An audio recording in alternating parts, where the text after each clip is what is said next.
Big flap is pectoralis major. Small flap, pectoralis minor. Underneath the clavicle is the subclavius muscle.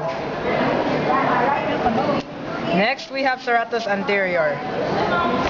Starts from the medial border, then it wraps around the rib like that. After that, subscapular, the subscapularis.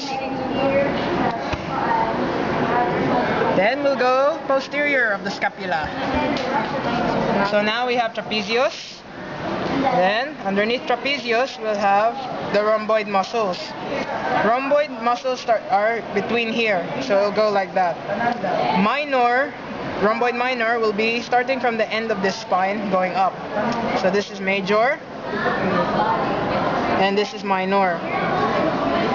Then at the superior superior angle of the scapula, we have levator scapulae. So when I pull it, it moves the scapula up. Then we have supraspinatus muscle. Then we have infraspinatus muscle, teres major, teres minor, and then we have the deltoid muscle. Then we'll move on to the posterior arm. So this is triceps. Triceps because it's 3 heads. This is the lateral, this is long, and median is somewhere in the middle. And in here, you'll see the radial nerve. This is radial nerve. And then there will be radial artery and veins as well here. So we'll flip it over. Posterior. Now we have 2 bicep muscles, long and short. Lateral is long. Remember 2 L's. So lateral is long, short is medial. So after this, underneath all that, we'll have the brachialis muscle. It takes up the about half of the humerus. And then we have the coracobrachialis muscle, this one. Coracobrachialis because it starts from the coracoid process and it connects to the brachius area. Then we have the median cubital vein here, and median nerve can't be seen. Oh, here. This is median nerve. You have to feel for it to know the difference. If it feels like squishy and hollow, that's the vein. If it's hard and stiff, it's the nerve. And median because it goes through the middle of the arm. Then this is biceps again.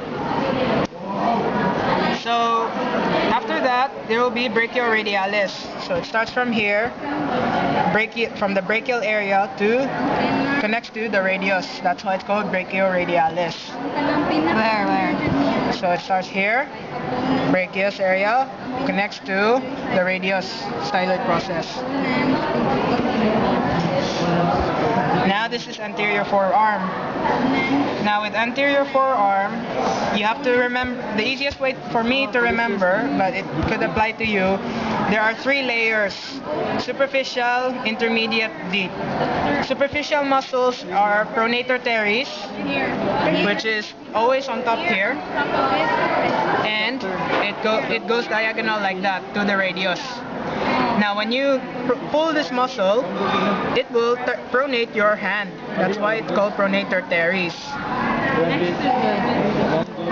After that is flexor carpi radialis. Flexor, it connects to the carpals, radialis, because it's on the same side as the radius. Next will be palmaris longus muscle. Easiest way to remember this is it has a very long and thin tendon that connects all the way to the middle of the palm. and it also travels through the middle. So that's palmaris longus. Next we will have flexor carpi ulnaris. And this one is the Flexor because it flexes your wrist. Carpi because it connects to the carpals. Then ulnaris, same side as the ulnar. So that's superficial. Intermediate then is flexor digitorum superficialis.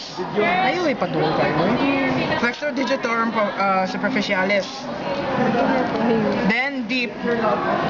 Deep to that will be flexor digitorum profundus. Its neighbor will be flexor pollicis longus. Because it flexes the thumb. As you can see, it's moving the thumb when I pull it. Then, underneath all that is pronator quadratus. Pronator because it helps pronate your arm, and quadratus because it's rectangular or square shaped. So that's the anterior portion of your forearm. Now we'll move on to the hand. Now we have, in the hand, we have the palmar aponeurosis. This is where palmaris longus attaches to. There would be a flexor retinaculum around here where my index finger is, but it's been removed. And then we have the thenar and hypothenar. So thenar muscles will have the abductor pollicis. Then we'll have the two flexor pollicis muscles. One is long, one is short. The long one is the one that connects with the deep here. Then brevis. Underneath those then will be opponens pollicis or pollicis opponens. Now that helps with opposition. Now the muscles follow the same principle. The muscles in the thenar follow the same